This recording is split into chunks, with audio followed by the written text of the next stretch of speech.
Assalamualaikum warahmatullahi wabarakatuh. Nama saya Muhammad Ibnu Hibban Darto. Di sini saya akan mempresentasikan tentang stabilitas obat.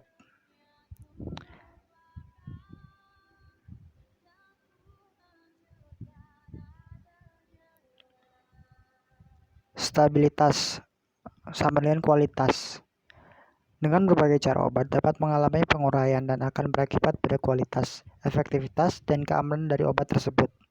Ketika suatu obat atau zat berkhasiat mengalami penguraian, maka masalah yang akan muncul adalah yang pertama, obat terurai menjadi metabolit.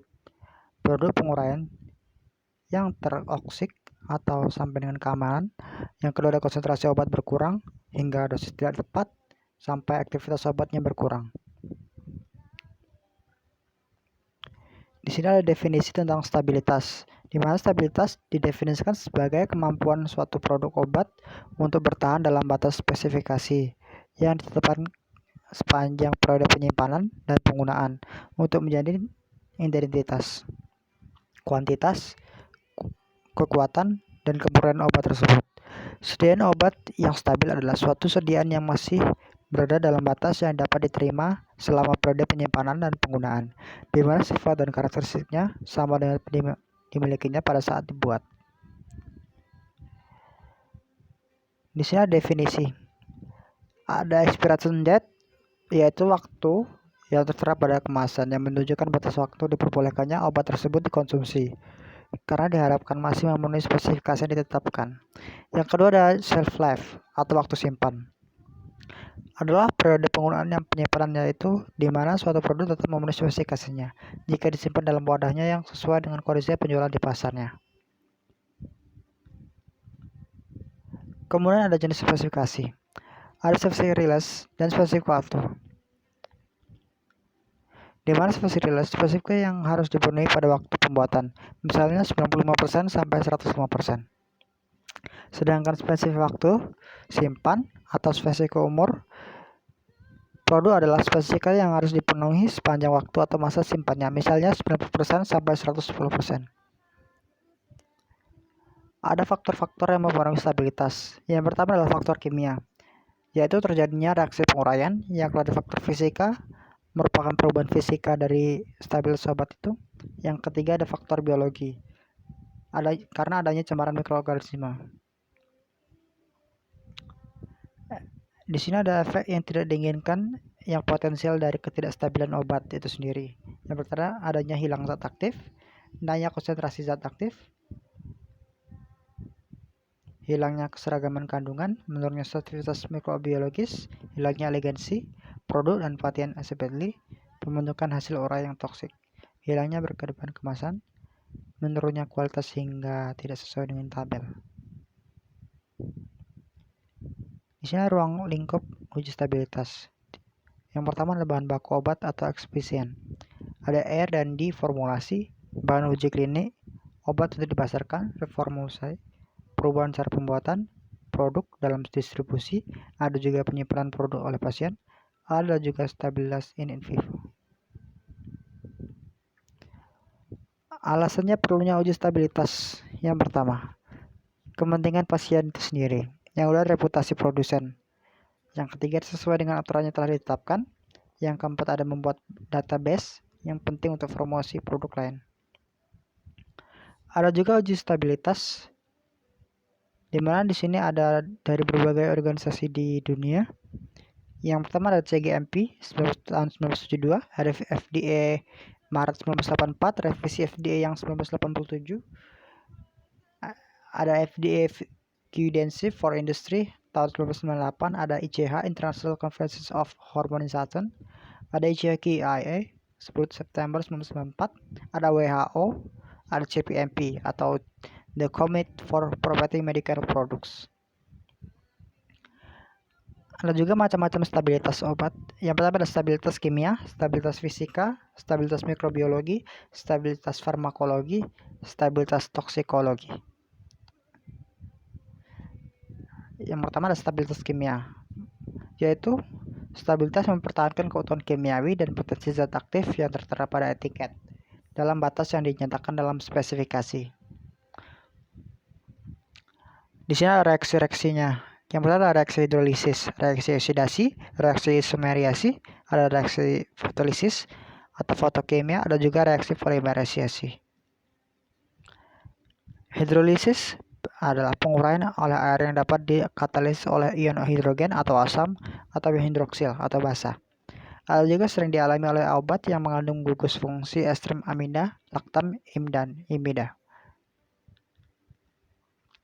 Yang mempengaruhi reaksi hidrolisis, yang pertama pH larutan positif dan OH- bersifat mengkatalisis atau mempercepat putusnya rantai pH. Kestabilan suatu obat adalah pada titik minimum saat nilai log K minimum.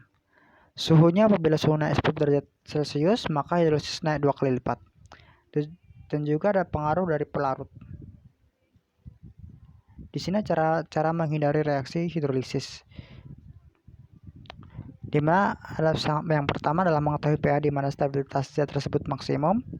Yang kedua, minimalkan konstan laju reaksi. Yang ketiga adalah metode komplikasi sehingga laju reaksinya turun. Penyimpanan dilakukan pada suhu kamar. Minimalkan jumlah air. Obat dibuat dalam bentuk sediaan solid atau padat, misalnya dry syrup. Menambahkan surfaktan, sedangkan menggunakan parut campur air, etanol, gliserin seperti pada eliksir. Ada oksidasi, merupakan reaksi penguraian obat yang meliputi terjadinya yang pertama hilangnya suatu atom elektronegatif, radikal, dan elektron. Yang kedua ada penambahan suatu atom elektronegatif atau radikal. Obat yang mudah terekskripsi adalah akrobat, adrenalin, arigotamin, hidrokarbon, morfin, penisilin, prednisone, vitamin A dan D dan E.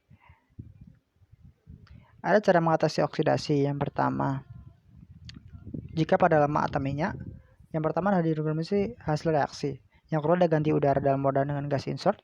Yang ketiga adalah penambahan antioksidan. Di sini ada cara antioksidan mencegah atau menghentikan proses oksidasi ada sebagai berikut.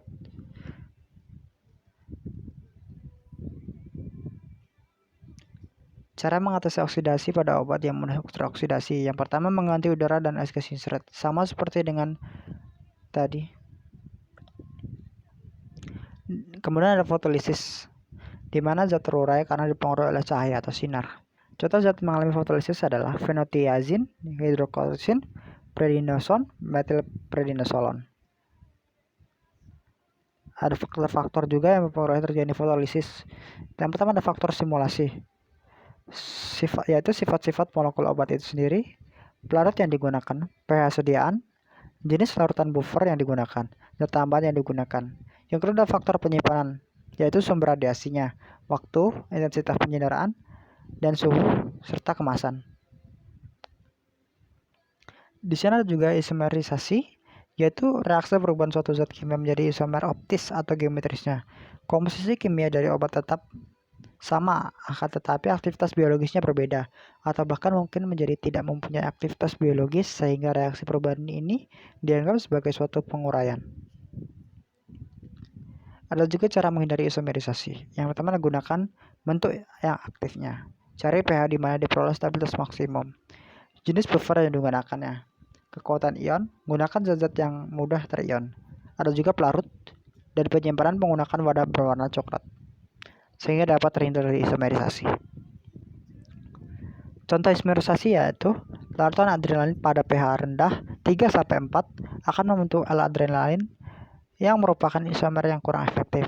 Maka, usaha untuk meningkatkan stabilitasnya dengan membuat sediaan yang mengandung adrenalin pada pH stabilnya, atau dapat dilakukan dengan menambahkan buffer. Ada juga polimerisasi, yaitu terjadi bila obat bergabung membentuk molekul polimer yang rumit atau kompleks. Strukturnya yang diikuti oleh hilangnya aktivitas biologis.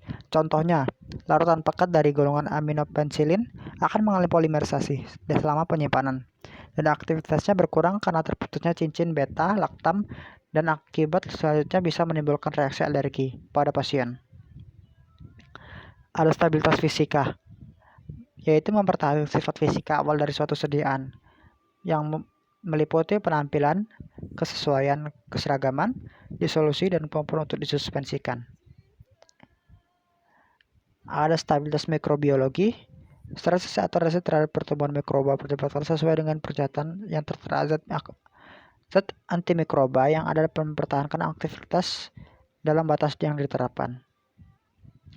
Ada stabilitas terapi atau farmakologi, di mana efek terapi tidak berubah selama waktu simpan shelf atau shelf life sediaan. Stabilitas toksikologi, tidak terjadi peningkatan toksitas yang bermakna selama waktu simpan, misalnya tidak berbentuk senyawa anhidro dalam subspesies tetrasiklin. Ada uji stabilitas, yang pertama melalui fisika, dengan penerimaan sediaan, keseimbangan sediaan atau volume atau bobot, kejernihan sediaan untuk sediaan cair, kemasan atau kebocoran wadah. Ada juga melalui uji kimia yang meliputi identifikasi zat aktif, penetapan kadar, pH, dan disolusi. Ada juga uji biologi yang meliputi sterilitas dan endoksin.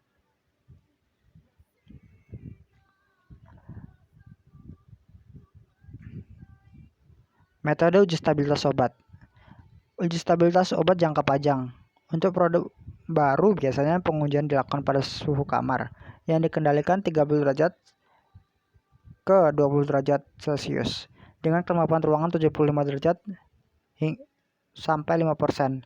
Kecuali untuk obat yang pekat terhadap suhu dilakukan pada suhu rendah. Dengan rentang waktu pengujian pada bulan ke-0 hingga ke-60, biasanya pengujian dilakukan sampai bulan ke-36. Tetapi apabila masih memenuhi syarat, pengujian diteruskan sampai bulan ke-60. Ada juga uji stabilitas dipercepat, di mana untuk produk baru biasanya pengujian dilakukan pada suhu ekstrim yang dikendalikan 40 derajat sampai 2 derajat Celcius dengan kelembapan ruangan 75% sampai 5%.